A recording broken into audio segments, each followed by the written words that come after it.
Es un placer dar la bienvenida al Foro de Medicina de Precisión en Seguridad del Paciente, una iniciativa promovida por el IDIVAL, que es el Instituto de Investigación Sanitaria Valdecilla, una entidad comprometida con el impulso de la investigación y la innovación en el ámbito sanitario y con el desarrollo de estrategias que contribuyan a mejorar la calidad y la seguridad de la atención sanitaria en concordancia con los objetivos nuestros del Servicio Cántabro de Salud. En primer lugar, me gustaría presentarme. Brevemente, yo soy José Luis Teja Barbero, soy médico intensivista y actualmente desempeño mi labor como coordinador de seguridad del paciente en el Servicio Cántabro de Salud. Desde esta responsabilidad trabajo en el desarrollo e implementación de estrategias orientadas a mejorar la calidad asistencial y reforzar la seguridad en la atención sanitaria, promoviendo iniciativas que permitan prevenir eventos adversos y consolidar una cultura de seguridad en las organizaciones sanitarias. En el marco de este foro, tengo el placer de participar tanto en la coordinación del curso, junto a María Oro, que está conectada también en una de las pantallas que tengo aquí delante, en la moderación, como digo, de las sesiones, junto también, otra persona que vais a conocer a lo largo de estos días, María José Domínguez. Los tres formamos parte de este equipo y somos los responsables de algunos de los aspectos organizativos de ello. El objetivo es facilitar el intercambio de conocimiento entre profesionales, gestores y pacientes y de contribuir a la reflexión conjunta sobre retos y oportunidades que plantea la seguridad del paciente en el contexto de la medicina de precisión. Es un privilegio poder compartir este espacio con grupos de ponentes y expertos de gran experiencia. Esperamos que estas jornadas sirvan para generar diálogo, compartir buenas prácticas y avanzar hacia sistemas sanitarios cada vez más seguros y centrados en el paciente. Este foro, que celebramos estos 3 días, de hoy 16 a pasado mañana 18 de marzo, en formato virtual, surge con el objetivo de reflexionar y debatir sobre uno de los grandes retos de los sistemas sanitarios actuales, garantizar la seguridad del paciente en un contexto de creciente complejidad asistencial y avance tecnológico. En este sentido, la medicina de precisión se presenta como una herramienta clave para integrar datos clínicos, tecnológicos y organizativos en la toma de decisiones, permitiendo una atención más personalizada, eficaz y segura. El interés del encuentro nos parece que radica en la necesidad de analizar nuevas estrategias para prevenir eventos adversos, mejorar el uso de los medicamentos, que sea seguro, un uso seguro, fortalecer la prevención de infecciones y explorar el potencial de herramientas innovadoras como la inteligencia artificial en la práctica clínica. Además, el foro promueve una cultura compartida de seguridad del paciente, incorporando la visión de profesionales sanitarios, gestores y pacientes, como he dicho antes, y fomentando el intercambio de experiencias y buenas prácticas entre diferentes organizaciones sanitarias. A lo largo de las 3 jornadas, el programa lo hemos estructurado en 3 sesiones principales.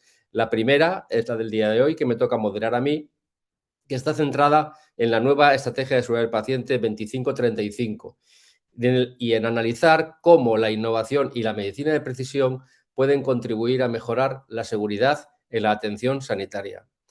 Mañana, martes, día 17, lo dedicaremos a la seguridad clínica en la práctica diaria, abordando temas como el uso seguro de los medicamentos y la prevención de infecciones, mediante herramientas innovadoras.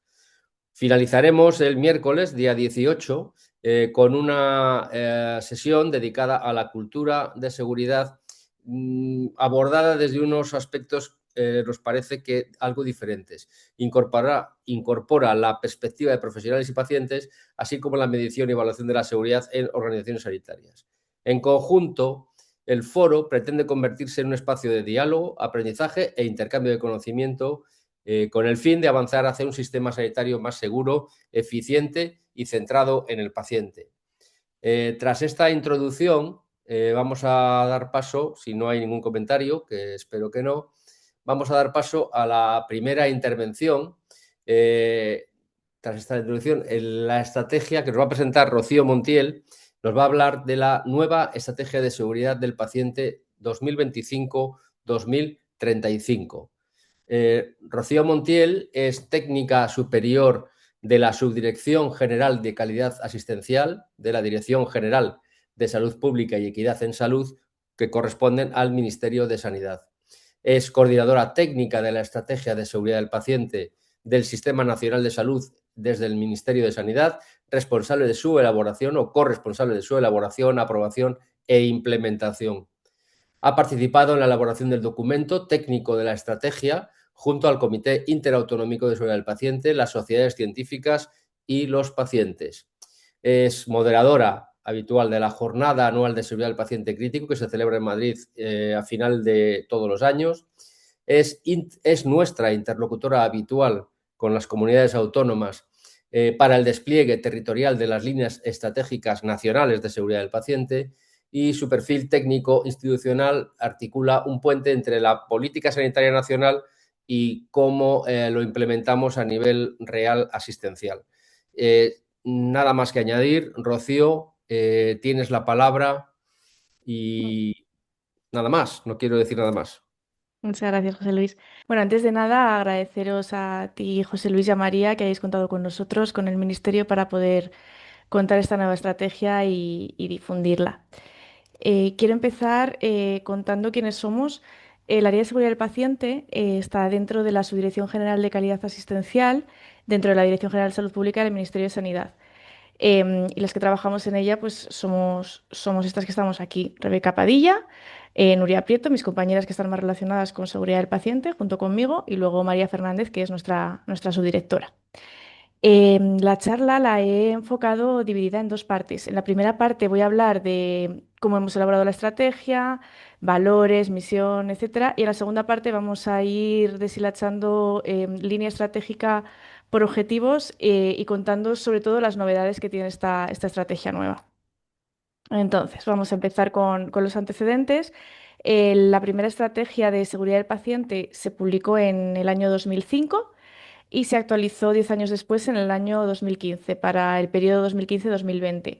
En 2021 realizamos el primer informe de evaluación y en 2025, en base a ese informe de evaluación, se publicó la estrategia de 2025 con un periodo de vigencia de 10 años.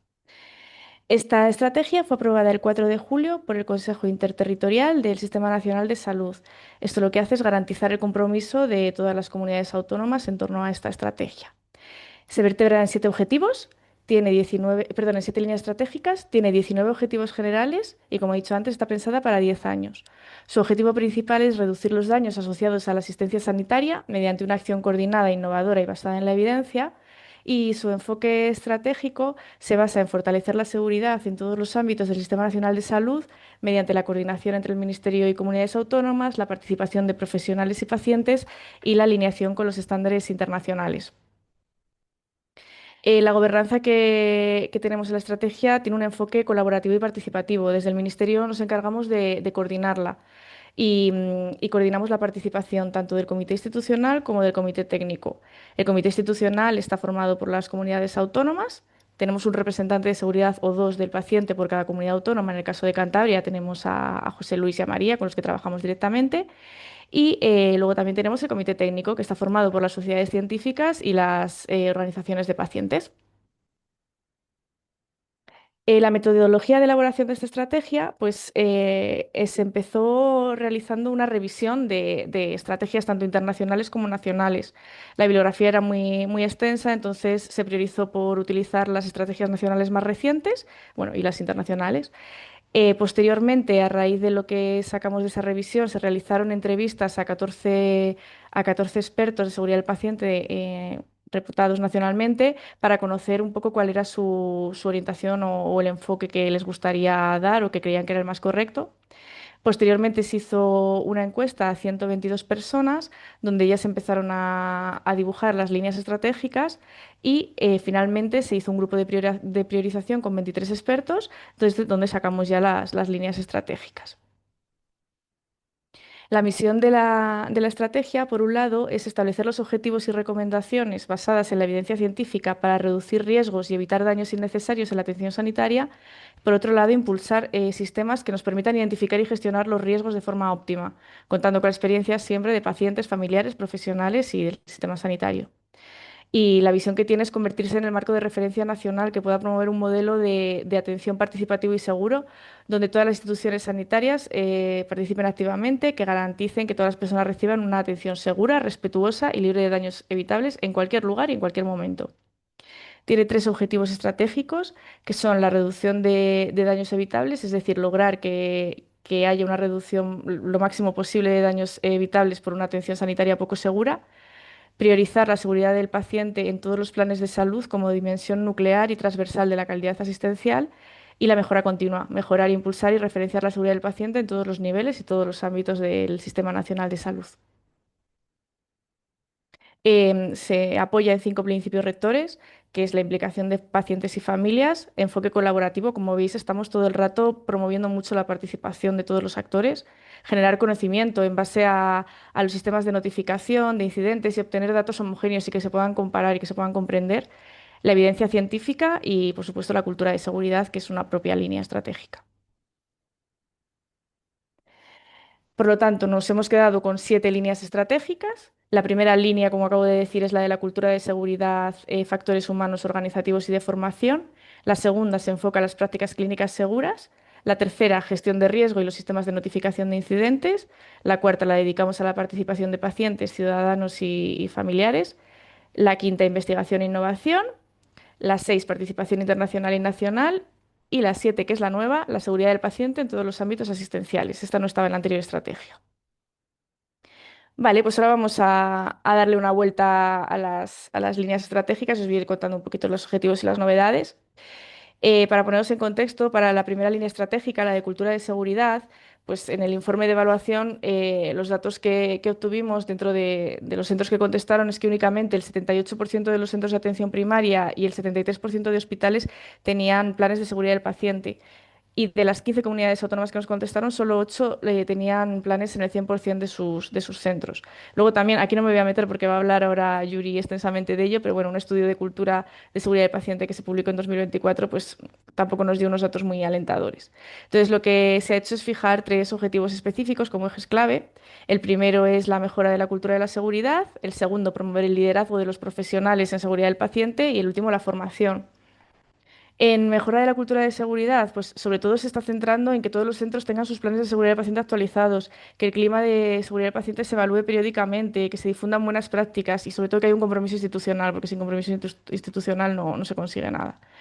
El objetivo 2, promover el liderazgo de los profesionales, pues es sobre todo establecer una gobernanza clara, quiénes son los líderes, tanto clínicos como también los directivos, y que se formen equipos interdisciplinares, que haya participación de los referentes de seguridad del paciente en la toma de decisiones importantes en los centros.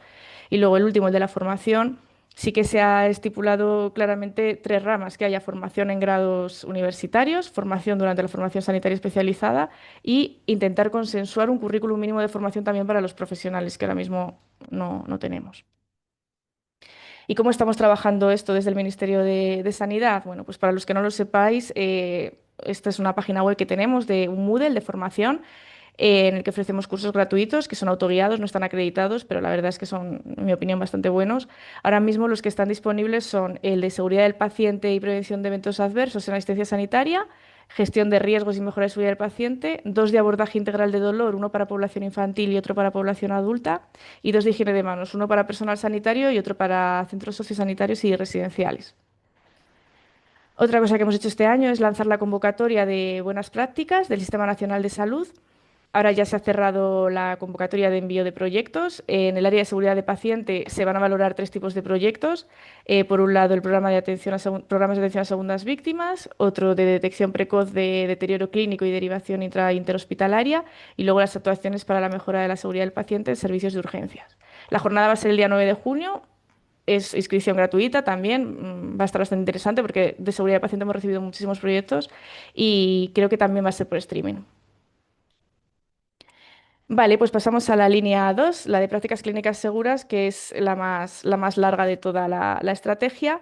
Es verdad que mantiene una estructura bastante continuista con la estrategia de 2015, pero incluye un objetivo general nuevo, que son las famosas prácticas de no hacer. Entonces nos quedaríamos con estos 9 objetivos que dispongo aquí. Vamos a verlos uno a uno. El primer objetivo es de uso seguro del medicamento. Lo que se ha hecho en esta estrategia es adoptar el enfoque del tercer reto de la OMS de medicación sin daño, que está dirigido a reducir los daños graves y evitables asociados a los medicamentos, basándose sobre todo en tres áreas prioritarias, que son las situaciones de alto riesgo, las transiciones entre servicios y la polimedicación. Y exige actuar sobre cuatro pilares, que son los sistemas y los procesos de medicación, los medicamentos en cuanto a etiquetado, envasado, los profesionales y también los pacientes.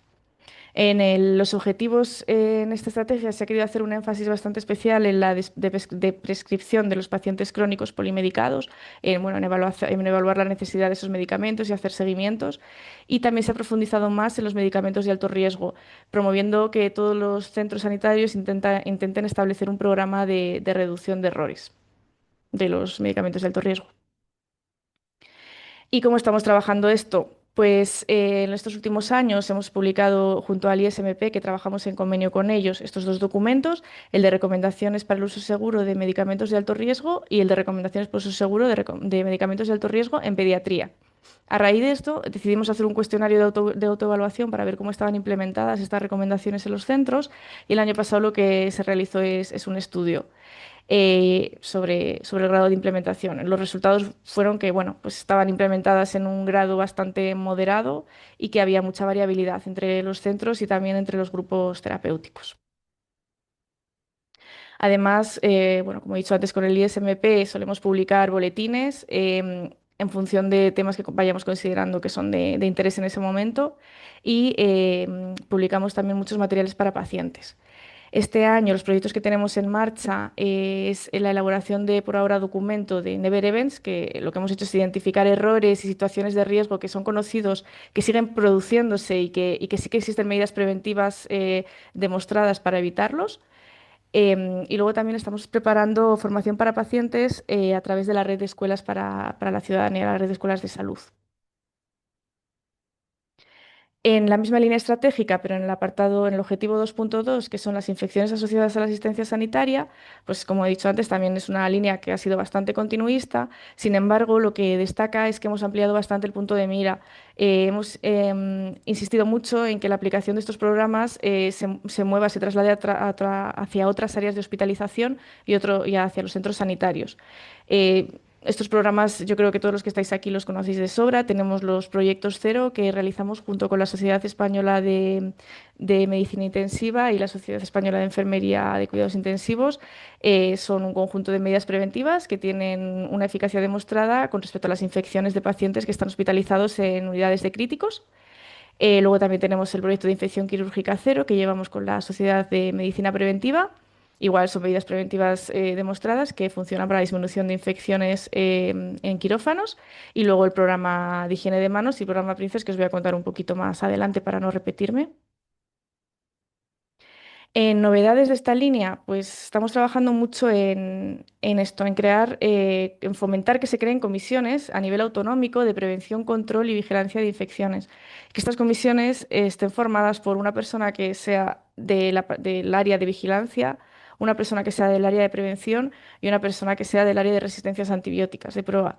¿Por qué? Porque nos hemos dado cuenta que en muchas comunidades autónomas estos perfiles existen, estas áreas existen, pero no hay comunicación entre ellas. Parece que es imposible, pero es así. Entonces estamos fomentando mucho que esto se produzca como trabajamos aquí en el Ministerio. Nosotros en seguridad del paciente tenemos una comunicación y coordinación constante con el PRAN y con el CAES. Tenemos nuestras reuniones, sabemos dónde estamos, nos pasamos los datos. Ese es el objetivo. ¿Cómo estamos trabajando? Pues en higiene de manos. El programa de higiene de manos, como casi todos sabéis, tiene tres partes. Está la parte de formación, la de difusión y la de evaluación. La de formación, como os he dicho antes, ofrecemos cursos autoguiados, tanto de higiene de manos para personal sanitario como para sociosanitario, que además cedemos a las comunidades autónomas para que los puedan acreditar. En difusión, todos los años colaboramos en el Día Mundial de Higiene de Manos, produciendo cartelería, que este año estamos justo ahora trabajando en esto. Y todos los años publicamos el informe de evaluación de indicadores de higiene de manos. Como novedad, contaros que este año hemos creado un grupo para actualizar estos indicadores que se estaban quedando bastante antiguos. Y para este informe de este año todavía no llegaremos, pero para el siguiente ya se publicará con indicadores nuevos. En cuanto a los proyectos cero, bueno, pues los resultados se publican todos los años en una jornada que organizamos aquí, la de seguridad en paciente crítico en el Ministerio. Contar que estamos bastante contentos porque por fin este año se han conseguido recuperar los valores prepandémicos de infecciones. Estamos mejorando bastante. Y bueno, como novedades de Proyectos Cero, contaros que se está haciendo ahora mismo la actualización del proyecto de Resistencia Cero, que todavía no está publicado, está en borrador, y que ya se ha lanzado el nuevo curso de seguridad del paciente, igual que podéis acceder de forma gratuita. Los siguientes objetivos específicos, la verdad es que son bastante continuistas. En cirugía seguimos apoyando el programa de cirugía segura. En los cuidados seguros se siguen apoyando los planes individualizados como herramienta de continuidad asistencial. Se incide mucho en el uso de las escalas validadas para valorar el riesgo de caídas, de úlceras, de deterioro funcional. Seguimos insistiendo en la identificación inequívoca del paciente. Y en el 2.6, la comunicación entre profesionales, sí que ha habido un cambio porque hemos querido introducir ya no solo la comunicación entre profesionales, sino la comunicación entre profesionales y de estos con los pacientes, que es muy importante en seguridad. Luego, el objetivo 2.7, el abordaje de eventos adversos graves, que es promover el diseño y desarrollo de estrategias para el abordaje de eventos adversos graves en centros sanitarios. Pues aquí hay una novedad bastante importante. En respuesta a las recomendaciones que nos dieron en el informe de evaluación, pues por primera vez hemos incluido un objetivo específico que dice que hay que estudiar las posibilidades de desarrollar las directrices y normativas para la gestión de efectos adversos graves en el Sistema Nacional de Salud. ¿Qué pasa con esto? Es un reto muy, muy grande. Entonces, lo que hemos querido ser es prudente en la formulación, lo hemos formulado de manera muy prudente como un estudio y no hemos planteado la regulación definitiva porque no sabemos si vamos a ser capaces. En el objetivo 2.8, el uso seguro de radiaciones ionizantes, además de las medidas de prevención que ya se incluían en la estrategia anterior, en esta estrategia se ha ampliado mucho el alcance y se han marcado mucho en todo el desarrollo normativo que ha ocurrido durante estos años, tanto a nivel nacional como a nivel europeo, todo derivado de la directiva Euratom. Y bueno, lo que más llama la atención en este objetivo es la inclusión de la necesidad de realizar auditorías clínicas en procedimientos radiológicos, en respuesta al Real Decreto 601/2019. Entonces, ¿cómo estamos trabajando en todo esto? Pues desde la Subdirección de Calidad Asistencial se está colaborando en el desarrollo de toda esta normativa que se está publicando, del Real Decreto de Medicina Nuclear, en radioterapia. Y luego, aparte, participamos mucho en proyectos internacionales a nivel europeo. Somos parte de la Joint Action de SAMIRA, que es para el uso seguro de radiaciones ionizantes. De ahí están saliendo proyectos muy interesantes, como es el proyecto de CleanArt, que está haciendo un proyecto piloto sobre estas auditorías clínicas de procedimientos radiológicos. Aparte, también tenemos un convenio con el Consejo de Seguridad Nuclear, a través del cual participamos con otras organizaciones como ESERCA y promovemos campañas como la que hicieron para el uso prudente de las radiaciones en el diagnóstico. Intentamos movernos lo máximo posible porque es un tema bastante, no es nuevo, pero está renovándose continuamente. Y esto sí que es nuevo, el objetivo 2.9, que es promover la disminución de prácticas de escaso valor mediante la implantación de recomendaciones de no hacer. Pues lo hemos incluido para dar respuesta a la necesidad de optimizar los recursos y eliminar las intervenciones innecesarias que no nos están aportando valor al paciente. Este objetivo hemos incluido tanto identificar las prácticas de bajo valor, como difundirlas, como la implementación en los centros, como la monitorización de su impacto. Como la mayoría sabéis, las prácticas de escaso valor están llevadas por Guía Salud en el Ministerio, que la verdad es que se le está dando también bastante impulso. Está publicando productos bastante interesantes, están intentando agilizar los tiempos. Accediendo a la página web de Guía Salud podéis acceder a todas las guías de práctica clínica que tienen y también otros productos basados en la evidencia. Y luego, bueno, también contaros para los que no lo sepáis que en breves vamos a tener una jornada el 14 de abril de adecuación a la asistencia y recomendaciones de no hacer. Igual, es inscripción gratuita, podéis venir presencial o también se hará por streaming. Está bastante interesante el programa. Y ya pasamos a la línea estratégica 3, que es la de gestión de riesgo y sistemas de notificación. Esta la hemos enmarcado en dos objetivos generales, que es promover la gestión de los riesgos en los centros sanitarios y, por otro lado, promover los sistemas de notificación de incidentes para el aprendizaje. También es continuista, pero hemos ampliado mucho el enfoque. Hemos extendido estos objetivos a todos los ámbitos asistenciales, con especial atención a a atención primaria en los centros sociosanitarios y también hemos ampliado el perfil del notificante. Y aquí también encontramos un intento de avance normativo. En uno de los objetivos específicos se incluye que hay que trabajar en la identificación y superación de barreras para el desarrollo de legislación nacional que refuerce las políticas de seguridad del paciente y protección de la información en sistemas de notificación. Como en el anterior, o sea, la intención está, vamos a estudiar cómo lo hacemos y lo hemos puesto de manera prudente porque es muy complicado. En línea con esta línea estratégica, ¿en qué estamos trabajando? Bueno, pues en el Ministerio de Sanidad gestionamos el SINASP, que en Cantabria lo utilizáis. Anualmente publicamos el informe de incidentes de seguridad notificados en ese año. También publicamos boletines periódicos de temas que consideramos interesantes, que nos ayuda la FAZ a realizarlos. Y también tenemos formación. Y bueno, el trabajo aquí está dando sus frutos. Durante este año, este último año, han aumentado bastante las notificaciones en un 36% y además, bueno, pues estamos muy contentos de decir que el 10% de esas notificaciones son de atención primaria, o sea, que de ese incremento de notificaciones de atención primaria, o sea, que se está trabajando en buen camino. Pasamos ya a la línea 4, que es la de participación de pacientes, familias y ciudadanos. Tiene el objetivo 4.1, que es promover la participación de los pacientes y sus cuidadores en la seguridad del paciente. Aquí, elementos continuistas, se sigue incidiendo en los planes de acogida, los planes de acompañamiento, el consentimiento informado, las voluntades anticipadas, registradas y respetadas. ¿Y qué hemos incluido como novedad? Pues se está promoviendo mucho a los pacientes expertos, a los pacientes champion. Se quiere también reconocer el valor que tienen las reclamaciones, pues es una fuente de aprendizaje, todas las sugerencias, reclamaciones. Y también la incorporación de los PROMs y los PREMs para recoger los resultados directamente de los pacientes. Pasamos a la línea estratégica 5, que es la de investigación e innovación. Como sabéis, bueno, pues la digitalización, como ha dicho antes José Luis, pues trae muchos retos, pero también nos pueden traer riesgos.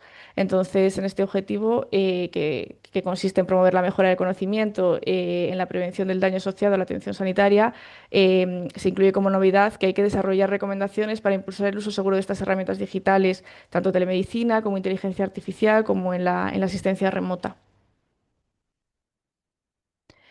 La línea estratégica 6, que es de participación internacional y nacional.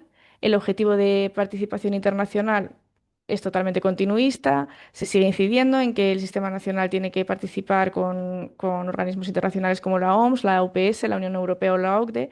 Y este año en esta estrategia hemos querido incluir un objetivo de colaboración nacional para dar la importancia que tiene a todas las comunidades autónomas que están trabajando con nosotros constantemente en la estrategia. Entonces, lo que queremos hacer con esto es fortalecer esta cohesión interna y el intercambio de buenas prácticas entre los territorios. Y ya por último, la línea estratégica 7, que es la línea nueva que hemos incluido, seguridad del paciente en todos los ámbitos, que es garantizar la seguridad del paciente en todos los ámbitos asistenciales. Se quiere llevar la seguridad a todos los entornos del sistema, no solo hospitales y centros de atención primaria. El contexto de esto, aparte, bueno, pues de todo el proceso de elaboración de las encuestas, se llegó a la conclusión de incluir esta línea también haciendo un poco caso a la Carta de Derechos que había publicado la OMS en 2024, la Carta de Derechos para la Seguridad del Paciente, en los que establece la seguridad del paciente como derecho para todos, en todas partes y en todo momento. Reconoce que la seguridad del paciente es un componente integral del derecho a la salud. Entonces, aquí hemos incluido dos objetivos prioritarios, que es adaptar y apoyar los programas de seguridad en otros entornos, los centros residenciales para personas mayores, por ejemplo, y la gestión de los riesgos en situaciones críticas, como emergencias, brotes epidémicos o contextos de alta adversidad. ¿Y cómo estamos trabajando en esta línea? Bueno, como os he comentado antes, el programa Princes es un programa para la prevención de infecciones asociadas a la asistencia en centros de personas mayores, en centros residenciales. Hemos empezado con la higiene de manos en una primera fase y se prevé que se continúe con infecciones urinarias. Y actualmente lo que hemos hecho pues, es publicar este curso, que está de acceso gratuito en el Moodle que os he comentado antes, de higiene de manos en entornos residenciales. Y ya para acabar, como conclusiones, pues la evolución de la estrategia ha sido de una evolución que estaba muy centrada en impulsar, en estructurar las bases de la seguridad del paciente y en impulsar estas prácticas seguras, a una estrategia que ya es mucho más madura, es más amplia, es más integradora y está mucho más alineada con estándares internacionales. Hemos tratado de consolidar lo que ya funcionaba y ya teníamos, de incluir lo que necesitaba, actualizar lo que necesitaba ser revisado y ampliar el alcance a ámbitos y actores que tengan más riesgo. O sea, hemos pasado de un documento que tenía muchas recomendaciones a convertirlo en un marco estratégico más sólido, más exigente y más participativo y que está mucho más adaptado a la realidad actual del Sistema Nacional de Salud. Y para acabar, dar un repaso a los elementos nuevos de esta estrategia, que son la inclusión de las prácticas no hacer, la incisión en que hay que hacer auditorías clínicas en procedimientos radiológicos, que se ha incluido y se ha dado peso a esa participación nacional, que hay una investigación, que se incluye una investigación priorizada bastante centrada en las herramientas digitales, que incluye una intención clara de avanzar hacia marcos normativos que consoliden la seguridad como un derecho, y la nueva línea estratégica 7, que es la seguridad del paciente en todos los ámbitos asistenciales. Y aquí hemos acabado. Muchas gracias y si tenéis cualquier cosilla nos podéis escribir al email de seguridad del paciente que os dejo aquí. Muchas gracias, Rocío, muchas gracias. Vamos a dar paso a la siguiente intervención, agradeciendo a Rocío, y la siguiente intervención es la cultura de seguridad en España, percepciones y tendencias, a cargo de Yuri Fabiola Millán. Lo primero, agradecerte tu disposición a intervenir. Yuri Fabiola pertenece al Servicio de Medicina Preventiva del Hospital de la Princesa, es técnica en proyectos en la Fundación Avedis Donabedian. Tiene un doble perfil clínico e investigador, trabaja en medicina preventiva del hospital y simultáneamente técnica de proyectos, como he dicho, en la Fundación Donabedian, que es un referente europeo en calidad asistencial. Es miembro activo de la sección de seguridad del paciente de la Sociedad Española de Calidad Asistencial, que aprovecho para decir que es una avala este acto en general. También de la Sociedad Española de Medicina Preventiva, Seguridad del Paciente, etcétera, porque es un nombre muy largo, Yuri, con participación en encuestas nacionales de cultura y seguridad. Participó en la encuesta online para la elaboración de la estrategia 2535, como dije antes, la que nos acaba de presentar Rocío, y es especialista en metodología de evaluación de la cultura de seguridad del paciente y análisis comparativo de percepciones entre profesionales sanitarios. No os quiero abrumar más a la gente con tu trayectoria, con lo cual te cedo la palabra y lo dicho, tienes la palabra. Al final, insisto en lo de las preguntas para el final. Vale, pues muchísimas gracias. Primero, pues por invitarnos a participar, pues a la Sociedad Española de Calidad Asistencial y en concreto, pues a nuestra sección de seguridad del paciente, que la verdad es que es un grupo que estamos haciendo y promoviendo pues muchas iniciativas, pues por ejemplo esta que os voy a contar de cultura de seguridad del paciente. Bueno, pues vamos a hablar de este estudio que realizamos en el año 2024 en colaboración entre la Sociedad Española de Calidad Asistencial y FIDIPS, que es sobre cultura de seguridad del paciente en España, percepciones y tendencias de los profesionales de las organizaciones sanitarias. Bueno, pues la presentación está organizada en estos 6 puntos. Primero, pues una introducción a objetivos, la metodología del estudio, los resultados en hospitales, un apartado específico del análisis en los servicios de urgencias, luego los resultados en la atención primaria y por último una sección específica que incluimos sobre factores estructurales. Bueno, pues empezando el contexto pues, de la seguridad del paciente, sabemos que las organizaciones sanitarias con una cultura de seguridad positiva pues se caracterizan por una comunicación basada pues en la confianza, en la efectividad de las acciones pues preventivas, ¿no? Y la cultura de seguridad es un pilar fundamental para una atención sanitaria más segura. Y en este estudio pues se evalúa cómo ha influido la pandemia de COVID-19 y la Estrategia Nacional 2015-2020, la anterior a la que nos acaba de presentar Rocío, en la percepción de los profesionales sobre los riesgos y la cultura organizacional del sistema sanitario español. Pues entonces los objetivos de este estudio era evaluar esta percepción de los profesionales que trabajan en todo el Sistema Nacional de Salud, tanto de hospitales públicos como privados. También identificar cuáles eran los factores organizacionales, qué tipo de factores sociodemográficos, laborales y organizacionales están asociados a una percepción más positiva. Comparar estos resultados con los estudios de cultura de seguridad del paciente previos realizados en España y analizar cuál es el impacto de los factores estructurales en seguridad del paciente respecto pues a esta percepción que tienen los profesionales. Y por último, pues realizar propuestas de mejora, identificando pues áreas globales en donde podemos fortalecer y consolidar esta estructura de seguridad del paciente.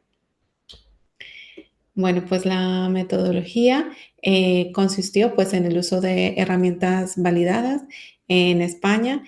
Primero, pues el diseño del estudio consistió en un estudio prospectivo, descriptivo y transversal realizado entre marzo y abril del 2024. Los instrumentos, pues los cuestionarios validados para los dos ámbitos, para hospitales y para atención primaria, que ya elaborados por la HRQ y que luego habían sido validados previamente en España. Y en la población el análisis pues fue la comparación de los hospitales con la encuesta realizada en el año 2009 y en atención primaria la encuesta previamente realizada en el año 2011.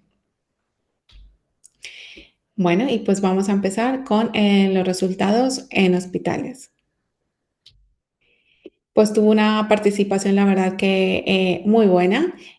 Fueron respuesta en total 5.212 respuestas de todos los hospitales públicos y privados.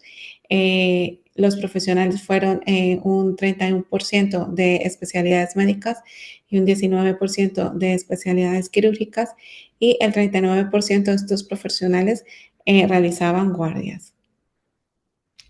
Continuando con este perfil del profesional hospitalario, pues la enfermería fue el colectivo que más participativo con un 39%, seguido del colectivo de medicina con un 28%.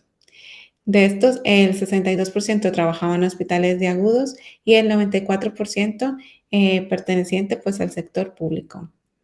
De estos, un 51% de los encuestados contaba con más de 20 años de experiencia profesional y el 81% mantiene un contacto directo con los pacientes de forma habitual, lo que quiere decir que estábamos pues ante un perfil muy clínico y que sí que estaban participando los profesionales de primera línea, que son los que más nos interesaba conocer esta percepción de seguridad del paciente. Bueno, y esto es la puntuación media otorgada por estos profesionales, ¿no? En el estudio 2024 vemos que la calificación entre 1 y 10 ha sido de 7.3 en la percepción global de seguridad del paciente, que es un descenso, bueno, no significativo comparado con el resultado del estudio 2009, que era de 7.5. Sin embargo, las urgencias, como vemos, sí que ha tenido un descenso muy importante porque se ha quedado con un 6.6 de percepción global. Sí que hay diferencias significativas, digamos, con la media global de los demás profesionales. En cuanto a las dimensiones, pues se hace la encuesta de hospitales, tiene 12 dimensiones. Aquí os traigo las dos mejores y digamos las dos que tienen más áreas de mejora, ¿no? Respecto al porcentaje de respuestas positivas, las dimensiones de trabajo en equipo en la unidad, que tuvo un 75% de respuestas positivas, es decir, muy, muy bueno.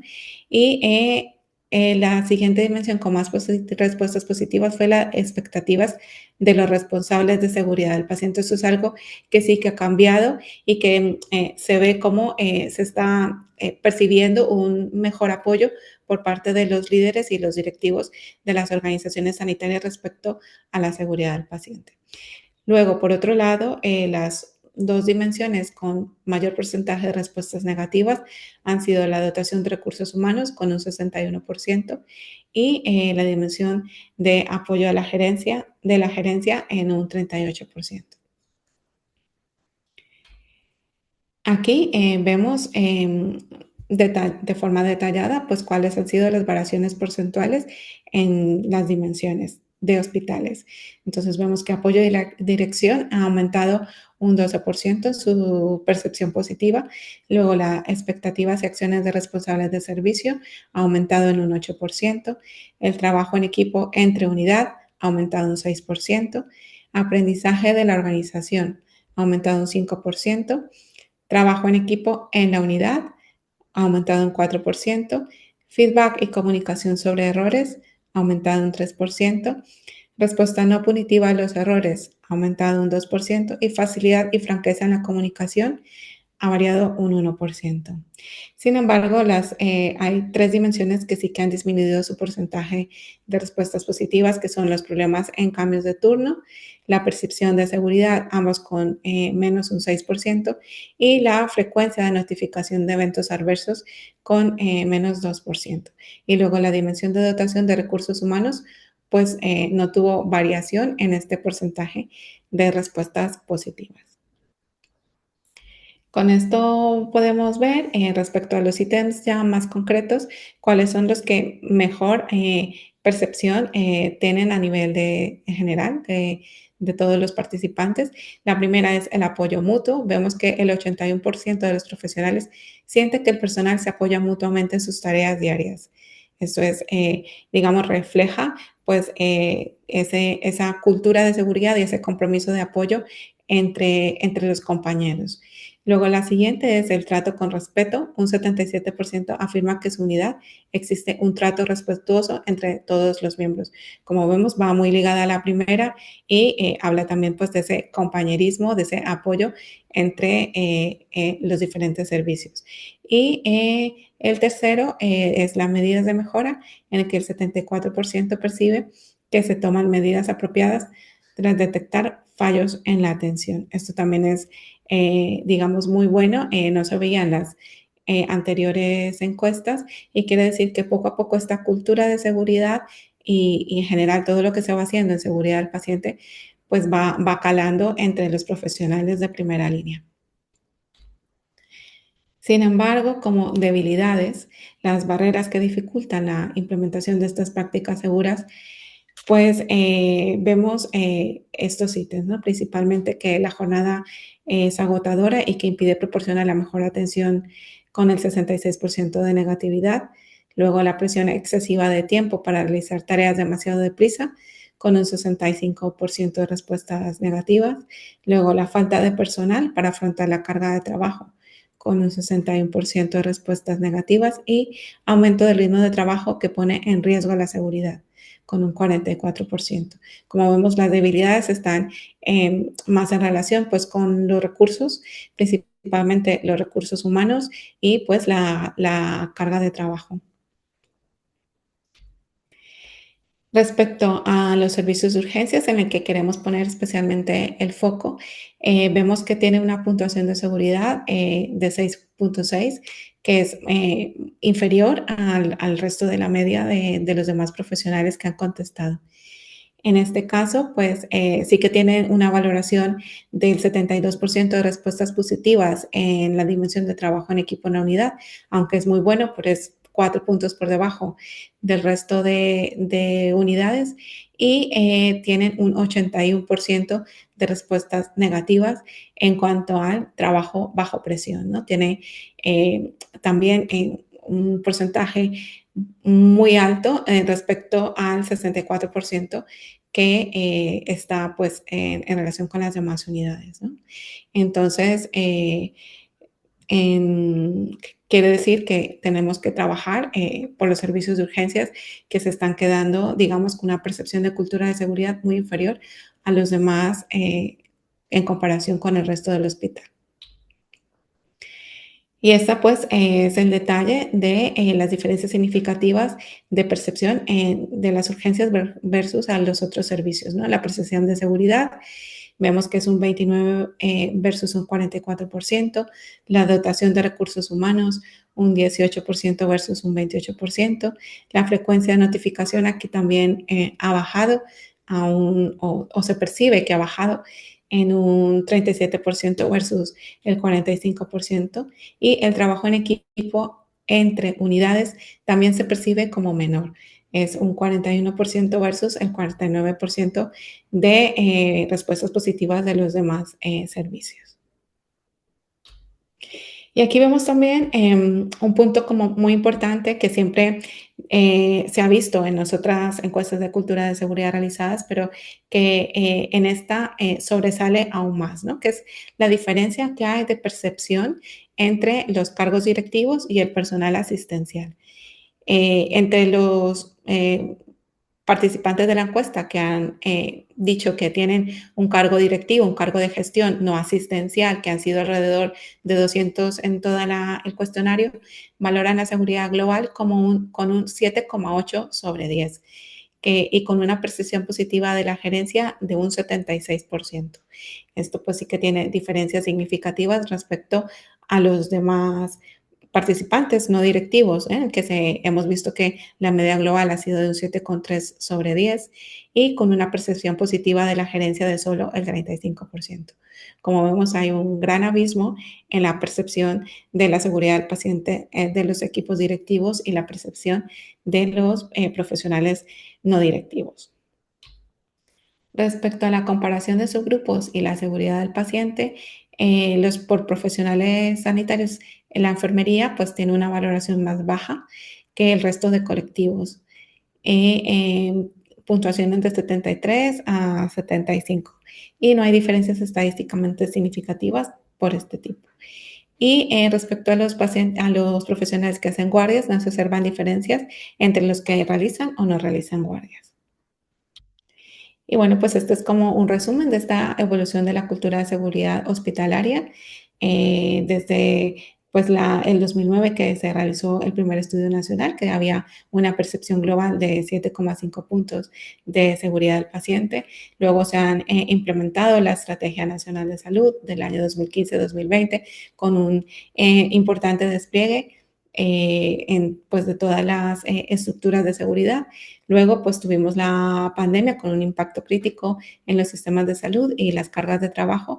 Y bueno, pues ahora tenemos este estudio actual en el que hay un ligero descenso de la media a 7,3 puntos, con una marcada diferencia con las urgencias, con una menor percepción en 6,6 puntos, pero en la otra punta tenemos a los equipos directivos que tienen mayor percepción con 7,8 puntos. Bueno, pues y ahora pasamos a los resultados en atención primaria. En atención primaria obtuvimos 2.196 respuestas, que también lo consideramos como muy positivo. El perfil de los profesionales que han respondido ha sido una fuerte presencia de enfermería con un 49% y medicina con un 34%.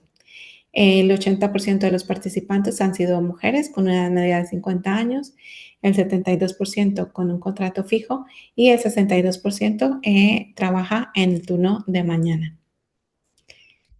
Bueno, y aquí pues vemos que hay una diferencia importante respecto al porcentaje de profesionales que valoran globalmente la seguridad del paciente de bien a excelente. En el año 2024 ha sido del 80% y sí que existe diferencias significativas respecto al del año 2011, en el que este porcentaje era del 93%.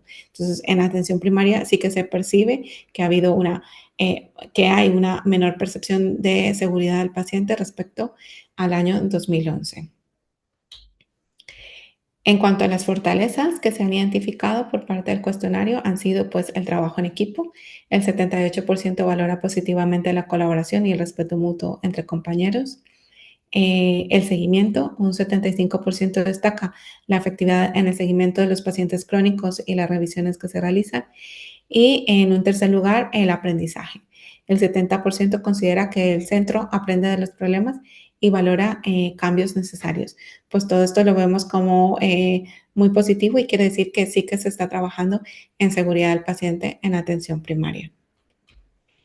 Sin embargo, la dimensión con mayor caída ha sido el intercambio de información con otros niveles asistenciales, menos un 16% respecto al 2011. Esto es especialmente crítico porque vemos que las transiciones asistenciales son especialmente relevantes en seguridad del paciente y más aún entre los servicios de atención primaria y la atención hospitalaria. En segundo lugar, bueno, pues ha habido descensos moderados. Todas las dimensiones de seguridad del paciente disminuyen respecto a la encuesta de 2011, salvo la de trabajo en equipo, que es la única que ha aumentado. Y respecto a las dimensiones de la calidad, mejora la atención equitativa, la atención efectiva queda igual, disminuye la atención centrada en el paciente a tiempo y eficiente. Eso también es algo preocupante, que quiere decir que los equipos de atención primaria pues no están pudiendo atender digamos, de una forma óptima y como quisieran a todos los pacientes, ¿no? Y esto probablemente tiene que ver con esta dimensión que es la de ritmo y carga de trabajo. Está en el top de los porcentajes de respuestas negativas, ¿no? El 59% pues afirma tener demasiados pacientes asignados por profesional. Tienen también una sensación de atender con prisas a los pacientes con un 45% de respuestas negativas. Falta de personal no sanitario para manejar la carga administrativa con un 45% de respuestas negativas y la dificultad para realizar todo de forma eficiente debido al volumen, con respuestas negativas en un 54%. Respecto al impacto de los cupos y las guardias, pues vemos que un cupo, los profesionales que tienen cupo de menos de 1.500 pacientes, pues tienen una mejor percepción de la seguridad. Y aquí, pues algo que nos ha sorprendido, que es que la realización de guardias, los que realizan guardias tienen valores más positivos en casi todas las dimensiones. Esto también tenemos que estudiarlo y ver pues cuáles han sido estas razones. Y aquí pues una evolución de lo que ha sido atención primaria entre el año 2011 y 2024. En el año 2011 fue cuando se realizó el primer cuestionario de cultura de seguridad, en el que habían unos resultados excelentes con un 93% de valoración positiva global. Luego se realizó la validación española del cuestionario en el año 2020, el impacto de la pandemia y la situación actual, pues en el que se ha visto que disminuye de forma importante la valoración global de la seguridad del paciente en la atención primaria. Aunque hay una mejora de la percepción de la atención efectiva, la atención equitativa igual y disminuye la atención centrada en el paciente. Y todas las dimensiones de seguridad del paciente disminuyen respecto a la encuesta del 2011, excepto la de trabajo en equipo, que es la que aumenta. Y pasamos a la parte de estructuras de seguridad del paciente. Esta parte no está incluida en los cuestionarios originales de la HRQ validados, pero sin embargo quisimos añadirlo porque nos parecía muy importante para poder evaluar de una forma, digamos, alternativa a la evaluación que realiza el ministerio de cómo esas estructuras pueden digamos, intervenir o impactar en la percepción de la cultura de seguridad. No existe una unanimidad en definir qué es una estructura de seguridad del paciente, pero nosotros lo hemos enfocado hacia tener unidades específicas de seguridad del paciente, sistemas de notificación de incidentes y programas para la implantación de prácticas seguras.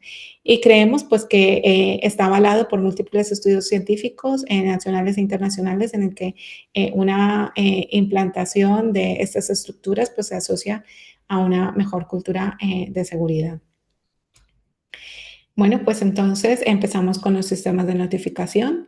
Preguntamos por el conocimiento y el uso de esta herramienta y la verdad que nos hemos quedado sorprendidos, aunque se conoce en el 79% en hospitales y en el 70% de atención primaria, únicamente el 42% de los profesionales han notificado un incidente en el último año. Eso es algo realmente crítico y preocupante porque, digamos, están las herramientas, están las estructuras para analizar estos incidentes, pero no llega a notificarse. Aunque hay que decirlo que ha aumentado exponencialmente respecto al año 2009, ¿no? Que era únicamente del 22%. Y que el 64% de quienes notifican en atención primaria sienten que en su acción mejora la calidad. O sea, que de los que notifican sí que creen que esta herramienta ayuda a mejorar la seguridad, pero no nos hace falta llegar a que notifiquen todos los profesionales. Respecto a las otras estructuras, hemos preguntado por responsable de calidad o seguridad del paciente como una figura clave para coordinar e impulsar las prácticas de seguridad en el centro. También hemos preguntado por las unidades de seguridad del paciente como unidades operativas para el seguimiento, evaluación y la gestión de riesgos y por planes de apoyo a las segundas víctimas. Y bueno, la verdad que los resultados han sido muy buenos en el sentido de que tener estos factores estructurales sí que influye en la percepción de seguridad. En los centros, en los hospitales que tenían implantado uno o dos factores la percepción de la seguridad fue un 28% superior a los que no tenían ningún implantado, y los que centros que tienen implantado estos 3 factores, su percepción de seguridad era un 38% superior. Entonces, además, pues también se observa que hay o sea, el que más influye es tener un plan de gestión de eventos adversos graves, pues quizás porque el apoyo de todos los profesionales cuando sucede un evento adverso grave es cuando más aumenta esa percepción de seguridad del paciente, ¿no? También preguntamos, pues, según las especialidades, y hemos visto que las especialidades transversales son los que tienen una mejor percepción de seguridad del paciente. Y pues también esto, y los los que tienen peores percepción, pues son los de la urgencia, ¿no? Como ya hemos visto anteriormente. Respecto a atención primaria, también varía. Los centros de atención primaria que cuentan con uno o dos factores, su percepción es un 18% superior, y los centros que cuentan con los 3 factores es un 27% superior. Esto también pues es muy importante, y sobre todo que por profesionales, las enfermeras tienen mejor percepción de seguridad del paciente, pues quizá porque son las que están digamos, más en relación con los pacientes, y también pues los profesionales que trabajan solo en el turno de mañana y que hacen guardias, pues también tienen esta mayor percepción, ¿no? Entonces vemos que como este grado de cultura de seguridad aumenta en función del número de estructuras de seguridad del paciente, independientemente pues del ámbito asistencial, ya sea en hospitales o en primaria, y también independientemente de las características laborales de los profesionales encuestados. Y pues la falta de estas estructuras acentúa pues las disparidades entre los profesionales. Y bueno, por último, como recomendaciones estratégicas, hemos incluido en el informe pues múltiples recomendaciones a nivel de macrogestión, mesogestión y microgestión.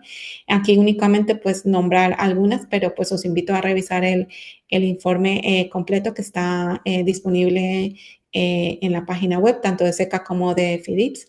Y bueno, las recomendaciones a nivel de macrogestión son garantizar pues una reforma legislativa para la asistencia segura, promover la regulación jurídica para las notificaciones de los eventos adversos y fomentar también la participación ciudadana en seguridad.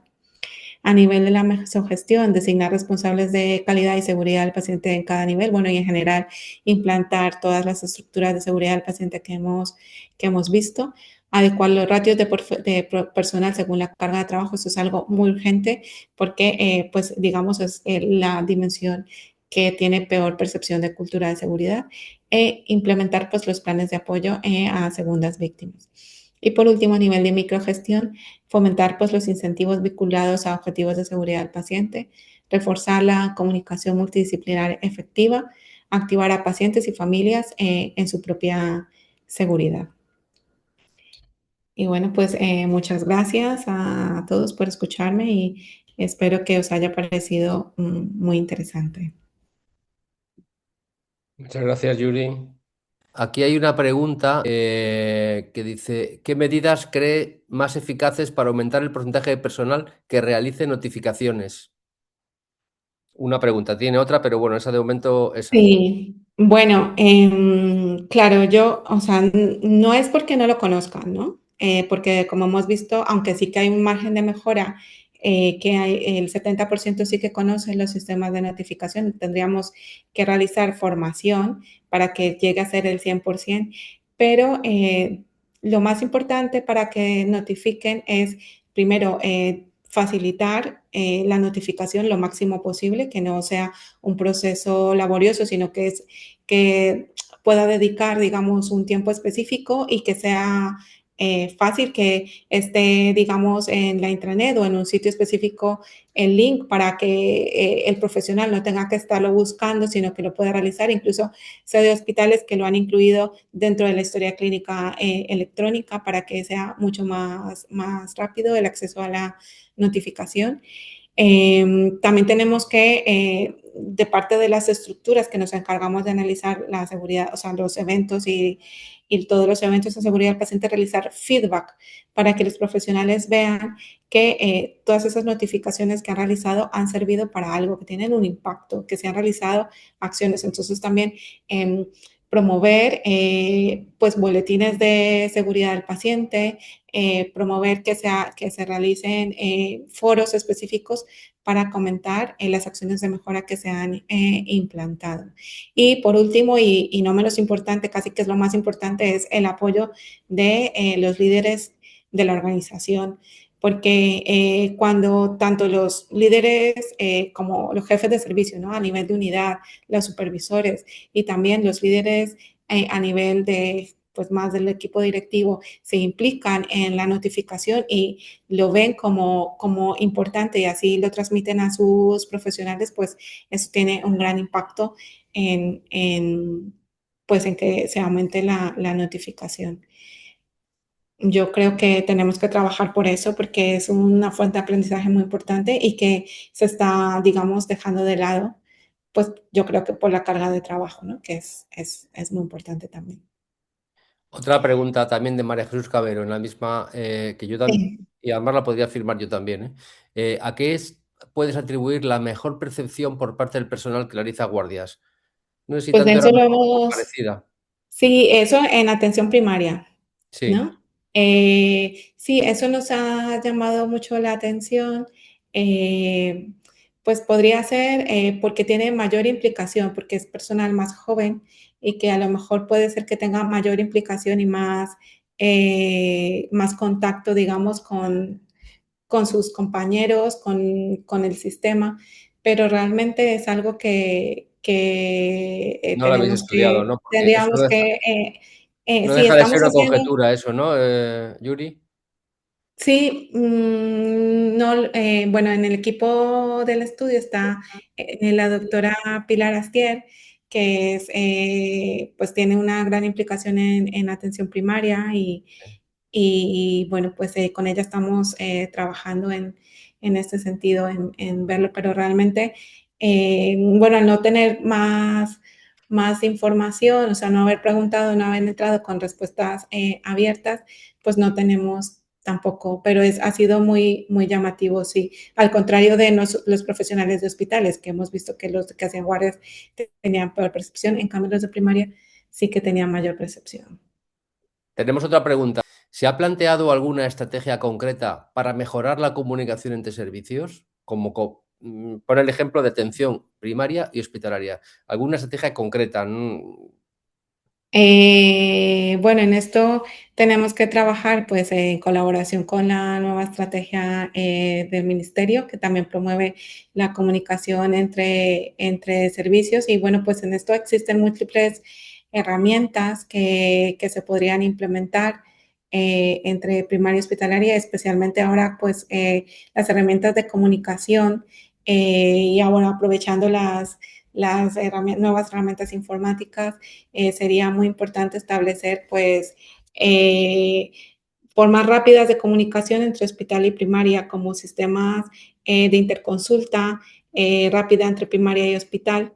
Eso agiliza mucho el contacto entre los profesionales y también, pues, que que exista una historia clínica unificada en el que se pueda, tanto los profesionales de primaria y de hospitalera puedan entrar y conocer la misma información de los pacientes. Eso entiendo también que se está trabajando, eh, bueno, a nivel de sistemas de información del ministerio, pero que es algo también que a largo plazo. Pero yo creo que los hospitales pueden intentar implementar estos sistemas de comunicación rápida entre primaria y hospitales para lograr pues que no se pierda esta información. Vale.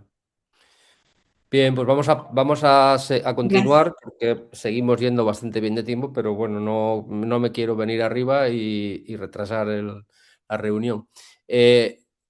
Antes quería hacer dos comentarios. Uno es que esta sesión se está siendo grabada y luego estará disponible desde la página web del IDIVAL. No sé de qué forma lo podríamos publicar, pero si alguien tiene interés, ya digo, es accesible desde el canal de YouTube de IDIVAL, ¿de acuerdo? Y por otra parte, la sesión está solicitada la acreditación, pero todavía no teníamos la acreditación, por lo tanto, en el futuro estará acreditada, pero hoy por hoy no tenemos el dato. Bueno, y sin más, vamos a dar paso a la tercera persona que interviene, que es Carolina Varela. La damos gracias especiales a Carolina, que el título de la ponencia es ¿Cómo se mide la seguridad del paciente?, que es un elemento ahora yo creo que bastante de moda. Carolina es facultativo especialista de área de la unidad de calidad del Hospital Universitario 12 de Octubre, especialista en calidad asistencial y medición de la seguridad en un hospital de alta complejidad. Tiene experiencia práctica en el diseño, validación e implementación de sistemas de indicadores de seguridad del paciente en entornos hospitalarios reales, conocedora de sistemas de información hospitalarios como fuente para la medición de la seguridad, etcétera. No me quiero enrollar y sin más doy la palabra a Carolina. Carolina, insisto, gracias y tienes la palabra. Hola, buenas. Antes de nada, perdón, Sí. José Luis, que se me ha olvidado decirte que desde hace poco, bueno, desde hace ya unos meses, pero por mis circunstancias, desde hace poco ya no soy facultativo en el Hospital 12 de Octubre, soy facultativo del Servicio de Preventiva y Gestión de la Calidad del Hospital General Universitario Gregorio Marañón, ¿vale? Que saqué plaza allí, ahora mismo soy Nos la ha plaza faltado allí. conectar con más tiempo, Carol. No. Pero bueno, antes de nada, yo insisto en disculparme con quienes estáis ahí, porque he tenido un problema de salud, creo que se nota, ¿eh? Y además se me ha complicado la quimio en los últimos 2 ciclos con inmunodepresión y con pico de fiebre.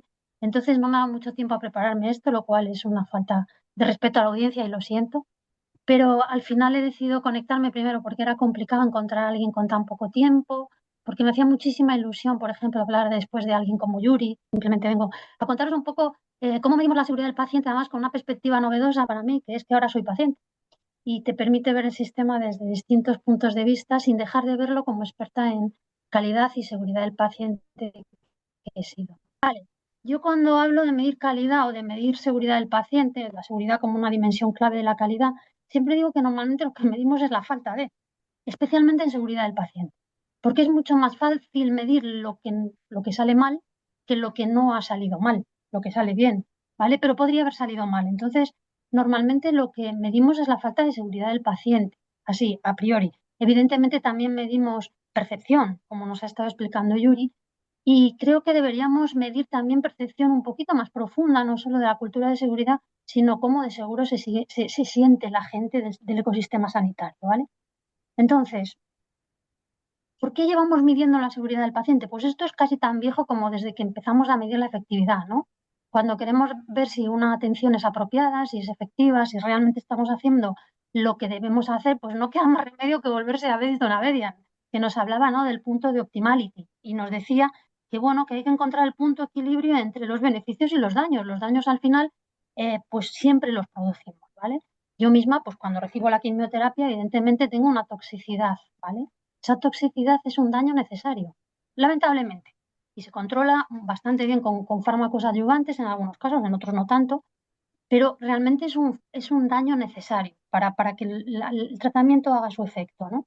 Una cirugía, abrir el cuerpo es un daño necesario, pero hay ciertos daños que no son necesarios, que no deberían producirse, y ahí es donde nos dimos cuenta que teníamos que empezar a medir la seguridad del paciente. ¿Por qué pongo al lado la imagen de Stacy sobre las decisiones en organizaciones complejas? Pues porque es que todo esto lo tenemos que medir además en una organización compleja. Quiero decir, en seguridad del paciente 2 y 2 diría que nunca suman 4, ¿vale? Por muy bien que nos lavemos las manos, por muy bien que nos comuniquemos, por mucho apoyo que tengamos de la organización, puede haber un momento en que se junten varios errores, por el motivo que sea, porque haya sobrecarga asistencial o no, porque haya un apagón, porque caiga una bomba, quién sabe. Y eso produzca que se junten una serie de errores del sistema que produzcan un daño al paciente que era innecesario, ¿vale? Que es distinto que lo que pasó en la pandemia, ¿vale? Que estaríamos en la zona de desintegración y anarquía, en donde sabíamos que teníamos que dar, pero no teníamos los medios para hacerlo. Hombre, en cierta medida sería seguridad del paciente, pero es distinto de lo que estamos tratando, creo, hoy aquí, ¿vale? Seguridad del paciente es muy amplia. Normalmente nos quedamos con temas, sobre todo cuando hablamos de medir, nos quedamos mucho con la idea de identificar, ¿no?, de notificar, vamos a identificar que se ha hecho mal, pero podríamos medir otras cosas. Podríamos medir los riesgos que existen en un proceso, ¿no? Podemos medir, como se ha visto, la cultura de seguridad. Podemos medir cómo hemos mejorado la seguridad después de que hemos detectado un fallo o hemos pensado que hay un posible fallo con métodos proactivos de seguridad del paciente, ¿no? De gestión de riesgo. Entonces, podríamos ver cuántas de las acciones de mejora se han implementado y qué impacto han tenido, ¿vale? Esto se hace escasamente. Fijaos lo que os digo. Se hace, por lo menos, calcular el número de acciones de mejora que hemos hecho por cada una vez que hemos analizado un incidente de seguridad, pero llegar al punto de decir, vale, voy a ver cuántas he propuesto, cuántas he implementado, qué grado de implementación han tenido y qué impacto han tenido sobre la seguridad del paciente, es más difícil de hacer. Yo no digo que no se haga por falta de ganas ni por falta de tiempo, además es que es difícil de hacer. Se podría, pero es difícil de hacer, ¿vale? Entonces, la inseguridad en cifras yo no voy a insistir porque seguro, lamentablemente, no me encuentro en condiciones para seguir toda la jornada, así que no sé si ya lo han comentado, pero seguro que sí. Si utilizamos una herramienta de Trigger Tools, nos dice que hasta un 33%, se produce un 33% de eventos adversos en cualquier hospital. Es decir, en cualquiera de nuestros hospitales, hoy 1 de cada 3 pacientes va a tener un evento adverso, medio o grave, ¿vale? Imaginaos los que son eventos adversos leves, ¿vale? Si nos vamos al mundo, pues vemos que hay gente que muere por enfermedades cardiovasculares que no deberían morir, muertes neonatales que no se deberían producir. Hay millones de muertes globalmente que son evitables, no tanto porque se puedan tratar, sino porque se producen por errores o por fallos del sistema sanitario. Lo más duro de todo esto a nivel mundial es que se atribuye a la OMS a un 15% de las muertes totales que son debidas a problemas de seguridad del paciente. Y dentro de ellas, un 40% son debidas a que no acceden al sistema de salud. Se mueren, es un problema de seguridad del paciente porque no llegan a ser pacientes, ¿vale? Esto además tiene un impacto económico, no hay duda. ¿Por qué es importante el impacto económico? Bueno, pues yo, perdonadme, siempre me caracterizo por decir las cosas como las veo y como las siento y como las pienso. Creo que hay gente que el número de muertes le importa menos que el número de billones anuales que se pueden ahorrar. Y como nosotros tenemos que ser buenos en marketing, porque al final tenemos que vender que la seguridad del paciente es importante, igual que la seguridad del profesional, entonces tenemos que atacar por todos los frentes y uno de ellos es el impacto económico, porque además tiene un tema de equidad. Si nosotros desperdiciamos dinero por culpa de fallos de seguridad, es dinero que no podemos utilizar para curar a gente que se puede curar. Y eso también es seguridad del paciente. Si nos vamos a países ricos, podría decir países desarrollados, voy a decir países ricos porque somos ricos, pues ya empezamos a ver datos como los que sabemos, que un 10% de los pacientes pueden tener eventos adversos y moderados o graves, durante la atención sanitaria, un 10%, y nos quedamos tan anchos. Me gustaría ver un solo ingeniero de cualquier tipo de ingeniería que aceptase un 10% de error en cualquiera de sus sistemas, ¿vale? Y un 7% van a tener una IRAS, una infección relacionada con la asistencia sanitaria. Yo, por suerte, no he tenido ninguna, pero conozco pacientes con cáncer que además se les ha juntado una IRAS. Y es, como diría una amiga mía, una puta. Que estés mala y además tengas una infección relacionada con la atención sanitaria, que normalmente se previene muy bien lavándose las manos. ¿Por qué no nos lavamos las manos? Probablemente por un problema de cultura de seguridad y probablemente por un problema de sobrecarga asistencial. Pero yo creo que sobre todo porque tenemos que ser muy conscientes de la importancia de lavarse las manos.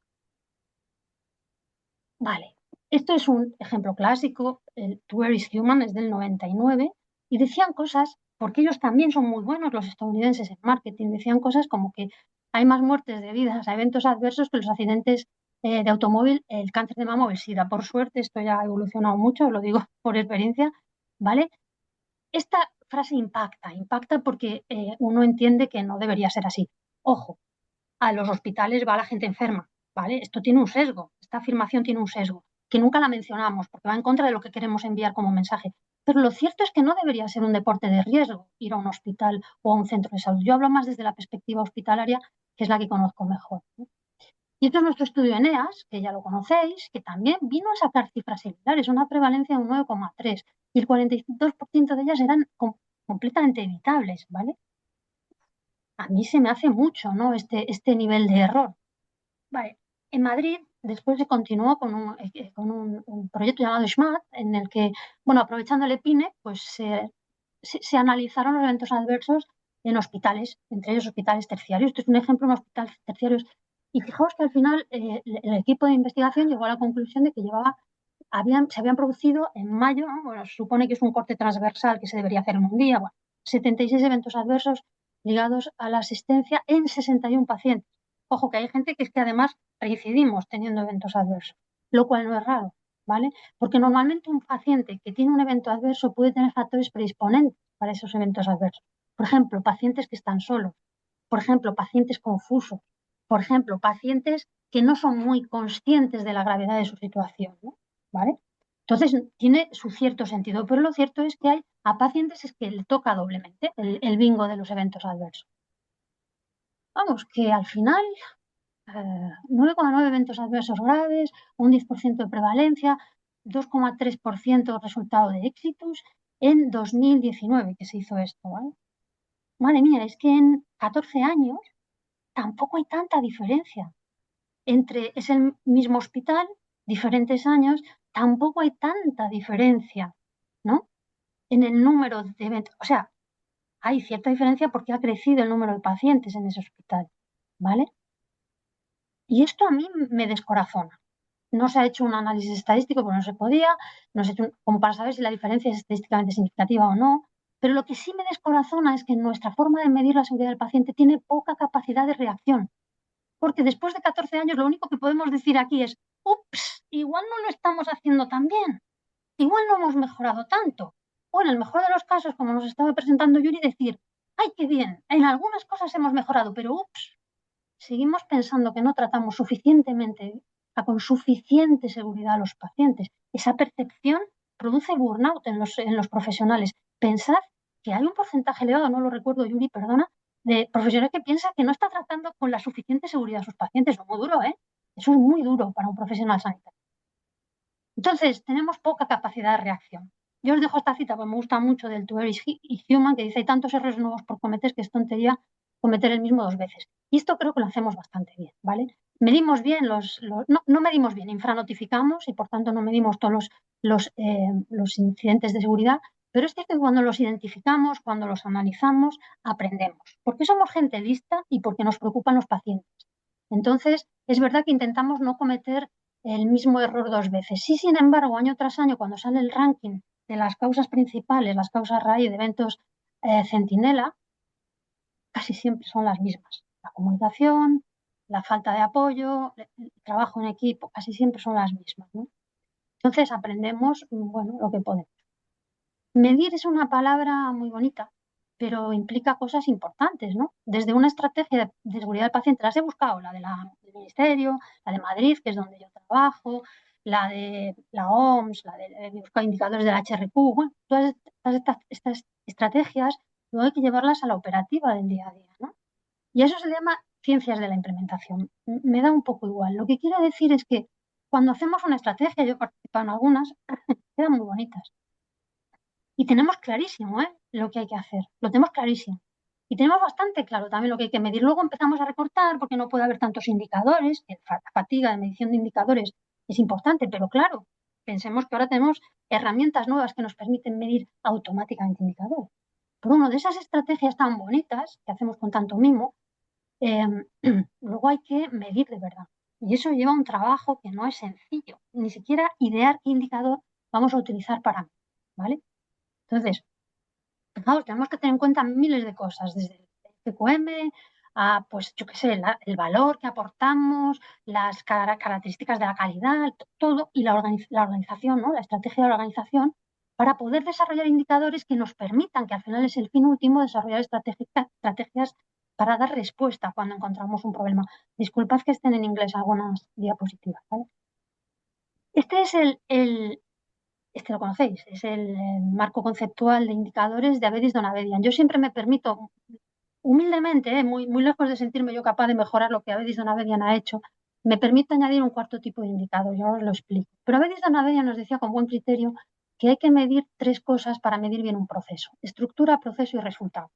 Estructura, nos ha hablado incluso Yuri un poquito, ¿no?, de las estructuras de seguridad del paciente. Está bien tener un responsable de seguridad, está bien tener una unidad funcional de gestión de riesgo, ¿vale? De procesos, oye, ¿cuántas notificaciones recibimos? ¿Cuántas notificaciones analizamos? ¿Cuántas acciones de mejora hacemos, ¿no? Y de resultados, y aquí está el problema. Y de resultados, porque Vale, tenemos un responsable institucional de seguridad y si no hace su trabajo, ¿qué?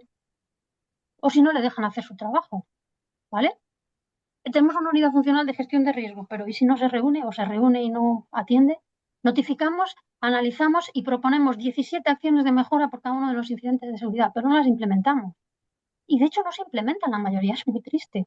Bueno, la mayoría, un porcentaje elevado, ¿vale?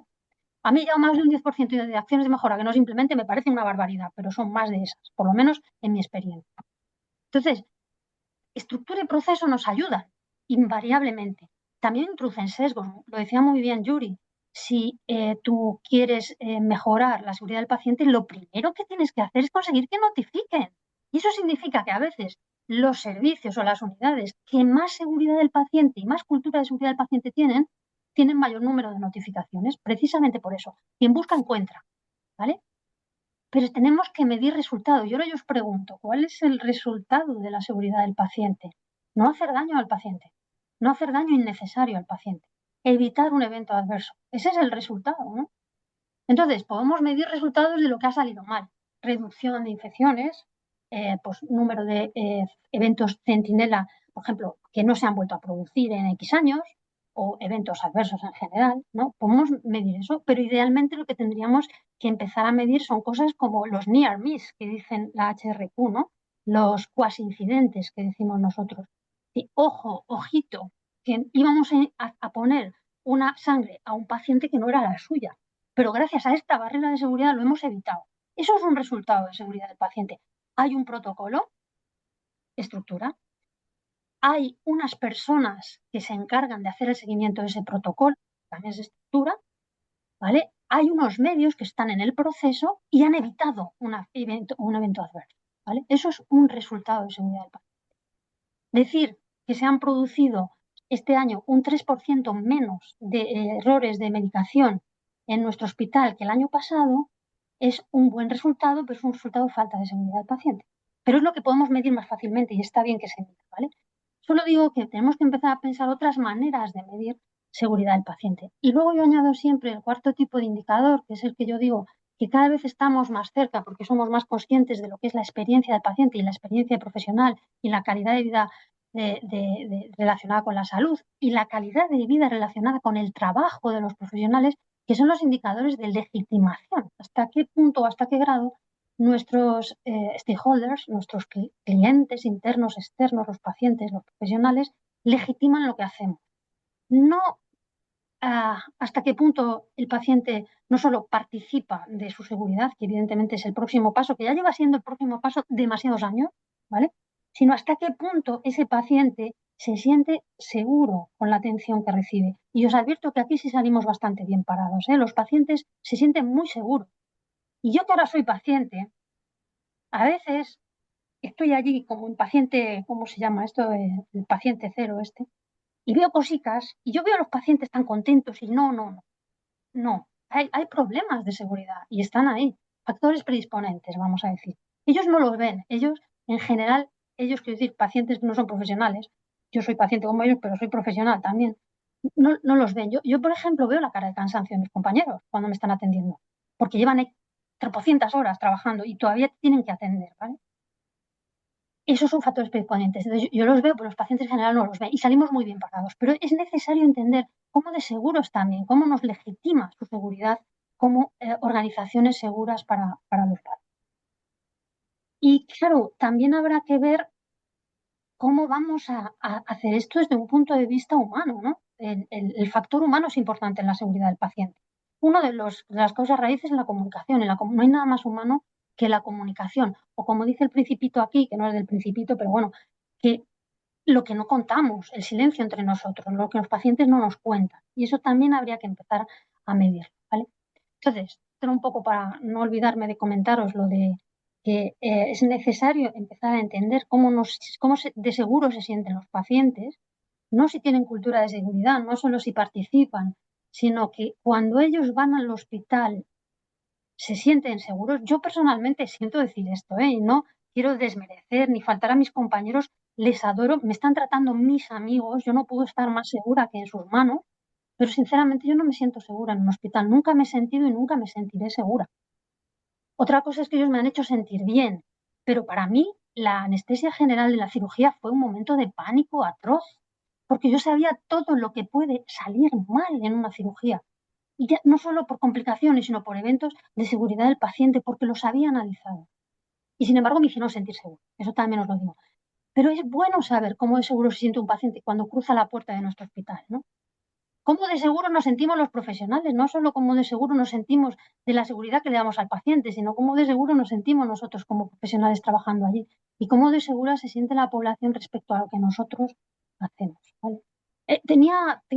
He calculado unos 20 minutos, me quedan 2 minutos, tengo abiertas las páginas con los indicadores de seguridad, pero vamos, que si os los pongo, casi todos son indicadores de estructura, que si hay unidad funcional de gestión de riesgo, que si hay responsable de seguridad, que si tienen, pues yo qué sé, el número de reuniones que hace la unidad funcional de gestión de riesgo, número de notificaciones analizadas, número de acciones de mejora. Sí es verdad que algunos son el porcentaje de acciones de mejora implementados, ¿vale? Pero casi todos los indicadores que podamos buscar en la HRQ, en la OMS, en Estados Unidos, ¿cómo se llama? En la Medicare, Medicaid, en Inglaterra, en NHS, casi todos los indicadores que vamos a encontrar son de estructura y de proceso, muy poquitos de resultados, ¿vale? Entonces, no creo que sea necesario ponerlo, pero si queréis los ponemos. Y también tengo varias estrategias y varios planes. Y llega el punto en que he encontrado estrategias de seguridad que realmente no tienen indicadores. Y eso sí me preocupa. Si planteamos ya una estrategia de seguridad en la que básicamente el indicador de medición de esa estrategia brilla por su ausencia, me da igual que sea estructura de proceso de resultado, pero por lo menos debe haber un indicador. Yo diría que estamos midiendo mal la seguridad del paciente. Pero es que llega a haber planes de seguridad del paciente que tienen indicadores como a 5 años tener un protocolo de gestión de eventos centinela. Eso no es un indicador.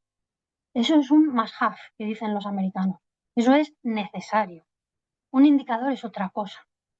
Un indicador es porcentaje de acciones de mejora implementadas o impacto que las acciones de mejora han tenido en la seguridad del paciente. Por ejemplo, número de cuasi incidentes que se han identificado antes de que se produzca un incidente de seguridad, ¿vale?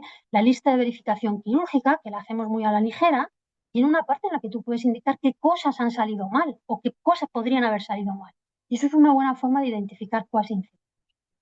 Y esto es simplemente para deciros que además ahora se junta, es como la tormenta perfecta, ¿no? Nosotros tenemos ahora herramientas de inteligencia artificial y herramientas de real world data, big data, small data, todo lo que vosotros queráis, que nos permiten recoger datos de diversas fuentes y nos permiten hacernos una idea muy adecuada, porque aquí al final estamos hablando de medicina personalizada, ¿no? De quién es nuestro paciente. Y eso implica tanto determinantes sociales que están abajo, como indicadores de asistencia sanitaria, como temas biológicos propios del paciente y también de seguridad, porque no todos somos igual de inseguros como pacientes. Yo soy un paciente mucho más inseguro que otro paciente. ¿Por qué? Porque soy más desconfiada en el sentido de que me fío menos por mi carrera profesional y porque soy hiperactiva. Entonces es más probable que me levante por la noche, es más probable que no pida ayuda, es más probable. Entonces tengo más riesgo personal de tener un incidente de seguridad del paciente, ¿vale? Todo esto, si lo podemos transformar en un gemelo digital, entonces podremos empezar a investigar qué complicaciones y qué problemas de seguridad del paciente puede tener nuestro amigo, el paciente, sin necesidad de ponerlo en peligro, ¿vale? Diseñando los diferentes planes de cuidado y de tratamiento y viendo qué resultados pueden tener incorporando la dimensión de la seguridad del paciente. Esto es que me gusta la ciencia ficción, pero es que realmente lo veo más ciencia que ficción actualmente. Y os quería dejar una cita de Aldous Huxley, que me gusta mucho, que dice al final lo que dice que conocer no es lo importante, que lo importante es cambiar una vez que conoces, ¿no? Que eso ya es más complicado. Entonces yo hasta aquí llego. Si tenéis alguna pregunta, yo podría hablar horas de seguridad del paciente, pero mejor me callo. Muchas gracias, Carolina, muchas gracias. Acerca de lo que has comentado de que los pacientes, tu entorno, cuando vas de paciente, que se ven seguros. Eso, generalmente cuando les preguntan, en los sitios donde se hace experiencia de paciente, no se pregunta si realmente se han sentido seguros, ¿no? Se les pregunta si se les ha tratado bien y todas esas cosas, ¿no? ¿Se les pregunta por su seguridad? ¿O lo que tú dices es una interpretación subjetiva tuya de tus sensaciones? No, es que en realidad no hay una encuesta en la que se pregunte sobre la percepción de seguridad del paciente, son la experiencia del paciente. Pero la verdad es que es un muy buen comentario. No sería no sería tontería incluir en las de experiencia del paciente una parte que sea la sensación de seguridad. O bien elaborar una herramienta. Hay herramientas, por ejemplo, cultura de seguridad más hacia profesionales y hay poquitas hacia pacientes. Pero en esas herramientas también incluir una cosa que sea, ¿cómo te sientes de seguro, no? Eso es una percepción personal, no solo de ahora que soy paciente, sino de todos los años de que llevo años. trabajando en seguridad del paciente, porque he hecho grupos de discusión con pacientes. Claro, a ver, es un poco como cuando estás en la hospitalización y no se lavan las manos. Y yo soy preventivista, evidentemente me doy cuenta cuando no se lavan las manos. A veces no, ¿eh? De hecho, no en este caso, pero en un momento que tuve que estar hospitalizada en uno de mis embarazos, me dieron mal la medicación, ¿eh? Y yo he de confesar que me di cuenta que la medicación estaba mal, me mosqueé, lo busqué, el Vademecum, vi que no me la podía tomar porque podía tener efecto en el niño y no me Sí. la tomé, pero no dije nada, ¿eh? Yo como paciente no dije nada, porque me parecía como que les ofendería, ¿vale? Y eso fue antes de que yo trabajara en seguridad del paciente. Andando en tiempo he trabajado en seguridad del paciente y entendí esa reacción mía que fue muy, muy, muy de paciente. No, pero yo ahora mismo, pues eso, estás en hospital de día o estás en hospitalización o estás en las consultas y tú ves cosas que, bueno, que yo como experta en seguridad del paciente dices, es que esto no debería ser así, ¿no? Incluso si hablamos de personalizada, ¿no? Incluso problemas de seguridad del paciente en gestión de datos. De esto casi no se habla, pero es que tú no puedes salir al pasillo y decir, Carolina Varela, por favor, por aquí. No, porque no está bien, no solo porque no respeta la ley, sino porque es un problema de seguridad del paciente, de mis datos como paciente, ¿no? Pero eso, desde ver cómo nos lavan bien las manos o cómo te dan el consentimiento informado, que no te lo han dado y te van a hacer una prueba y te dan 4 consentimientos informados porque en las 3 anteriores no te los habían dado, que está bien, ¿vale? Pero el consentimiento informado es un momento precioso para establecer una relación y un vínculo con el paciente que nos ayude a mejorar la seguridad del paciente, por ejemplo. Pero esto habría que estudiarlo. Vale. Oye, una pregunta, nos hace Esther Zamarrón, te hace una pregunta que incide en lo que ya hemos hablado en la presentación de Yuri, una pregunta que va por ahí. ¿Cómo ves tú la comunicación APRI, atención primaria, con atención especializada desde la visión de un profesional paciente? Muy buena pregunta. Pues nefasta. O sea, y además yo tengo, o sea, también soy un poco outlier, ¿vale? Pues yo trabajo en Madrid, pero vivo en Castilla-La Mancha.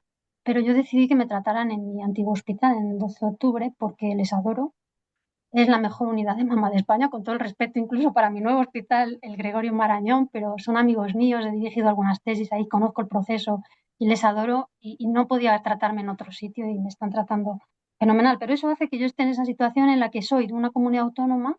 Bueno, yo soy gallega, pero vivo en una comunidad autónoma y me estoy tratando en otra, ¿vale? He hecho todo por la vía, voy a decir por la vía legal, no me refiero por la vía ortodoxa. Yo no he ido, no, todo está hecho perfectamente, el papeleo está bien hecho, todo Sí, está 28 perfecto. barra, ¿no? 28 barra. Exactamente. Bueno, nunca somos 28 barra, ¿eh? Nos gusta decir eso, pero nunca lo somos. Ya lo sé, ya lo sé, lo sé.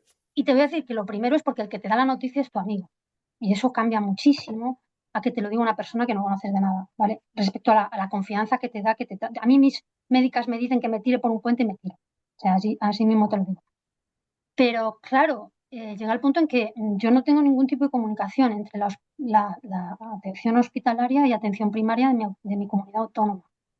Hasta el punto que para cualquier cosa casi me hacían ir a atención primaria para todo, para las bajas, para los tratamientos, para que me dieran, yo con una inmunodepresión, que si tengo que verte, y entonces que si me necesito el informe, que si este informe no me vale, fue un jaleo, hasta que honestamente tiré mano de decir, mira, que trabajo en el 12 de octubre, que es que soy médico como tú, es que esto no tiene sentido, tengo un cáncer, tengo una inmunodepresión, no tiene sentido que yo vaya al centro de salud.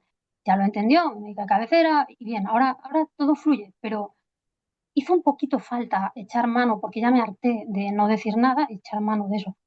Creo que no es tan mala la comunicación dentro de la misma comunidad autónoma, pero tampoco es buena. Primero porque, por ejemplo, en Madrid tenemos o tenéis 2 historias clínicas distintas, ¿vale? Entonces, tú puedes consultar el ORUS, pero son informes. Galicia, por ejemplo, que es de donde yo provengo, tiene la misma historia clínica. Eso ayuda mucho.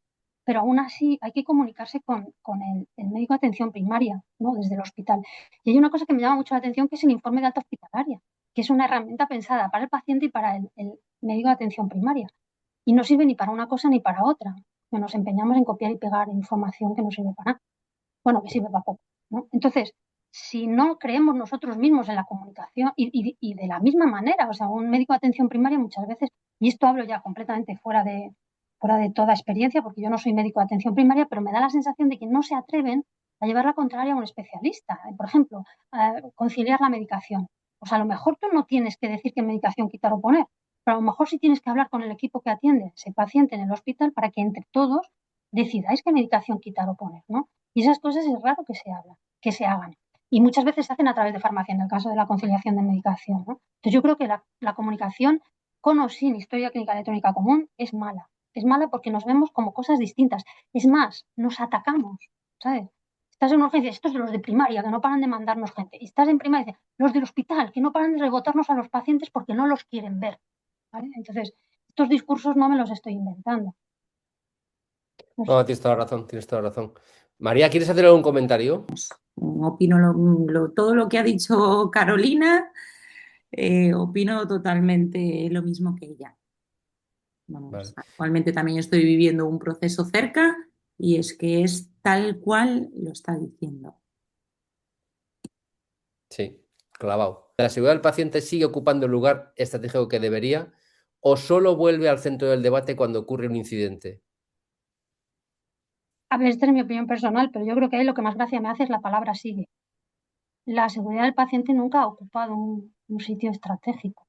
Ha tenido estrategias, planes, todo lo que queráis, pero un sitio estratégico ocupa el capítulo 1. Un sitio estratégico ocupa cuánto nos gastamos en fármacos.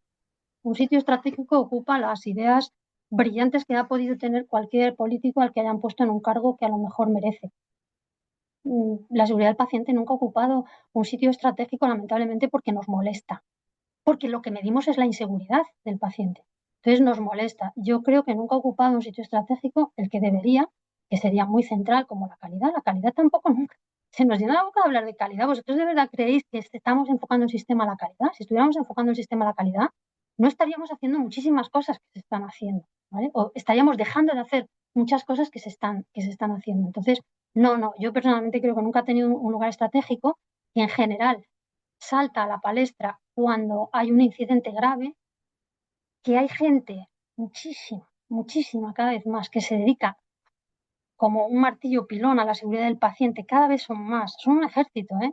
Es increíble, en todas las organizaciones. Y gracias a esa gente, esas hormiguitas, yo les llamo las hormiguitas de la calidad, la seguridad del paciente cada vez es mejor, cada vez vamos a más, pero nunca ha sido algo que desde un punto de vista estratégico se haya puesto encima de la mesa. Son planes que se guardan en un cajón. Lo que pasa es que si se muere un niño, pues porque nos equivocamos y ponemos, pues eso salta a la prensa y eso duele. Entonces ahí sí que entonces se nos llena la boca. Cuando hacemos un plan estratégico, pues tenemos que decir que lo más importante es el paciente. ¿Qué organización que me digan un solo hospital, un solo centro de salud o un solo servicio de salud cuyo su primer valor no sea la seguridad del paciente? La prioridad absoluta de este centro es la seguridad del paciente, pero luego pides medios para solucionar un problema con la esterilización de quirófano que ha hecho que se suspendan quirófanos y ha puesto en peligro a algún paciente que ya estaba anestesiado y te dicen, ay, se siente, porque eso no tenemos. Entonces no es la prioridad. En América dicen, show me the money, enséñame el dinero. Si de verdad crees que es una prioridad, pon recursos. ¿Han puesto recursos en seguridad del paciente? Me parece recordar que salía que no, ¿verdad? Si no han puesto recursos en seguridad del paciente, no es una prioridad. Si no ponen recursos en calidad asistencial, no es una prioridad. Si ni siquiera se molestan en saber si a quien ponen en un puesto de calidad asistencial y seguridad del paciente tiene formación de calidad o de seguridad, no es una prioridad. Y nunca lo ha sido, y nunca será estrategia. Y es una pena porque es la manera de conseguir que el sistema sea sostenible. Y esto está siendo cada vez más claro. La calidad, la seguridad del paciente, la seguridad del profesional, el bienestar del profesional y del paciente son las vías para hacer el sistema más o menos sostenible. Bien. Poco que decir, es que estoy completamente de acuerdo contigo. Me ha llamado la atención un dato de la encuesta que presentó Yuri antes, de que la percepción de seguridad entre gestores era más alta que la que tenían. Igual lo entendí mal, pero creo que era así. Y no sé si estará Yuri por ahí conectada y todavía podría decirlo, pero que la Sí, percepción sí, de no, seguridad eso sí, eso sí. de los gestores era más alta que la de los que no son gestores. No sé si a la misma persona cuando le haces la encuesta antes de ser gestor y luego diría lo mismo o diría algo diferente, pero el comentario voy un poco al hilo de lo que decía Carolina ahora. Hombre, Sí, yo, efectivamente. Bueno, Caro, hola, que Julia, ¿qué tal? hola, Caro. Una alegría verte. Sí, yo creo que estoy de acuerdo con eso, con que, o bueno, yo lo he visto en primera persona. Cuando es profesional de primera línea, respondería o tiene una percepción, y en cuanto pasa al cargo de gestor, tiene otra completamente distinta, de un día para otro. Entonces, o sea, no digo que los gestores no promuevan la seguridad, porque puede ser que sí que lo tengan como en mente, pero coincido con Carolina que los recursos pues no son los que deberían ser. Yo creo que Carolina. a veces tampoco tampoco se enteran, ¿eh? A veces tampoco se enteran porque hemos decidido organizar nuestros hospitales, que con la revolución industrial tendría sentido, pero ahora mismo no, jerárquicamente. Entonces da como miedo decirle al jefe que ha habido un problema de seguridad del paciente o no, Yuri. Y entonces a lo mejor al gerente le llega un 10% de los problemas de seguridad. Y en general tampoco le importa demasiado. Perdón, esto no tenía que haberlo dicho, esto lo cortáis, ¿eh? Luego No, quiero decir que a veces no se enteran tanto como cuando tú estás a pie. Y además, si eres un clínico, ni siquiera, o sea, yo tengo una visión de la seguridad del paciente más terrorífica que cualquiera, porque me dedicaba a analizarlos, ¿no? Pero los clínicos, joder, es que ven las consecuencias de la seguridad del paciente, eso es muy duro. Entonces están como muy concienciados. Tú cuando te vas alejando, conforme vas subiendo escaleras, el paciente se difumina hasta que se convierte en un número y el número es un número. Yo creo, ¿eh? No. Pero luego también conozco directivos y muchos, ¿eh? Que han sido siempre muy concienciados con la seguridad del paciente y no han cambiado tanto, Yuri. Lo que pasa es que se ven muy atados a veces para poder ayudar en temas de seguridad del paciente. Entonces, algo está en el sistema fallando, ¿eh? No creo que sean las personas, ni los clínicos ni los directivos. Pero es normal que ellos vean como más seguro todo porque se enteran menos de lo que está pasando. Creo también, ¿eh? Es posible, es posible. Bueno, realmente yo, por experiencia propia, yo soy médico intensivista, como dije al principio. Yo como médico intensivista sí que vi que todo lo que yo veía, claro, yo con la suerte que yo no he sido enfermo, he sido médico de gente muy enferma, pero veía muchas cosas que son las que me llevaron a esta posición que al final he acabado ocupando, ¿no? De coordinar las iniciativas que hacen otros, porque yo realmente es que al final te sientes un poco impotencia porque no es que hagas mucho, pero intentando coordinar lo que gente hace para promover un poco que las cosas mejoren, porque efectivamente yo he visto, no, afortunadamente no tanto por mí, pero sí por familiares y demás, pues cosas que yo creo que tenemos que mejorar y que, no sé, hay que ser conscientes de ello. Yo creo que algunos lo somos, lo son, pero creo que todavía uno cuando es joven tiene la tendencia, cuando eres más joven tienes a pensar que eres inmortal y que nada de eso va a pasar, ¿no? O que lo vas a arreglar, vas a ser capaz. Llega un momento en la vida, y hablo ya un poco de lo personal, en que te das cuenta que es difícil que tú vayas a poder solucionarlo, pero bueno, siempre te queda la esperanza de que alguien pueda hacerlo. Bueno, no quiero yo enrollarme. No sé si está Rocío por ahí y quiere hacer un comentario. Rocío es el ministerio, es la Sí, persona José que es Luis. nuestro contacto en la comunidad, o sea, el ministerio con las comunidades autónomas, y es una figura, ella y Rebeca, que también he visto que anda por ahí, Está conectada. a la cual la saludamos y le agradecemos su participación. ¿Algún comentario, Rocío, por vuestra parte? No, poco más. Bueno, la charla que ha dado Carolina ha sido una maravilla y sobre todo, bueno, pues tiene toda la razón del mundo con el tema de la implementación de las estrategias. A mí me toca hablar de la estrategia y sí, efectivamente, en papel son muy bonitas y ahora estamos en lo complicado, que es ver qué indicadores ponemos, cómo la implementamos, cómo la priorizamos. Entonces, bueno, pues estamos en ello y a ver cómo conseguimos que surta efecto y no se quede ahí en un papel quietito. Nos hacen falta eso que decía antes Carolina, ¿no? No sé cómo les ha llamado, que yo también digo, son la gente que está haciendo las cosas que nosotros no tenemos capacidad de hacerla porque estamos demasiado distantes de ello. Mm. Tiene la mano levantada mi compañera María, que me está riñendo hasta por el WhatsApp, pero bueno, María. Vale, nada, era por si vas a cerrar la charla, que aprovechaba para hacer una pregunta a Carolina. Sí. La última ya es súper sencillita, ¿eh? No te voy a enredar. Mira, una de las últimas transparencias, Carolina, hablaste de los gemelos digitales, ¿vale? Entonces a mí ya se me cruzaron un poco las pocas neuronas que me quedan en la cabeza. ¿Y sabes si hay algún proyecto o algo de gemelos digitales en seguridad del paciente que ya se haya realizado, que tenga resultados o que se esté trabajando para poder contactar con ellos para ver qué resultados se tiene? ¿O lo has puesto como una idea a futuro? Que ya tenga resultados, yo creo que no. Proyectos de gemelos digitales, En seguridad de sí, paciente, Carolina, ¿eh? en seguridad del paciente, sí empieza a haber, pero es que todavía hay que trabajar mucho lo del gemelo Sí, digital, sí, pero como para tener resultados, no. no. Pero sí que hay cosas, ¿eh? Vale, Con vale, gemelos digitales. Es que vale. es súper guay lo del gemelo Sí. digital, porque no sé, es en plan Startup, ¿sabes? Sí.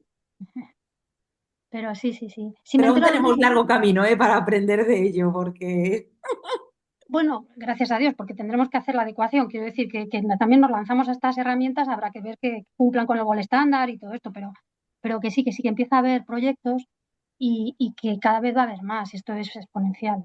Da miedo, ¿eh? vale. Muy bien. Y gracias, Carolina, Así. y al resto de compañeras.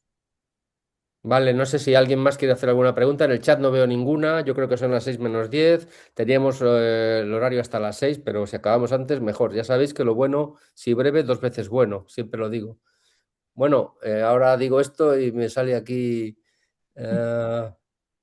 Es un agradecimiento, muy buenas las presentaciones. Esperamos, o sea, es un agradecimiento. Podéis verlo, la gente que estéis conectadas en el chat y nada más. Entonces, mañana nos quedamos con ganas de más y mañana a las 4:01, mañana vamos a adelantar 1 minuto, volveremos a hablar de seguridad del paciente y María lo hará seguro mejor que yo. Gracias a todos los que habéis estado conectados, a todas las que habéis estado conectadas y a las ponentes, pues qué decirlas, las están poniendo aquí, les van a hacer una vuelta al ruedo por lo menos. Muchísimas gracias. Hasta mañana a todos. Gracias a Hasta luego, vosotros. muchas gracias.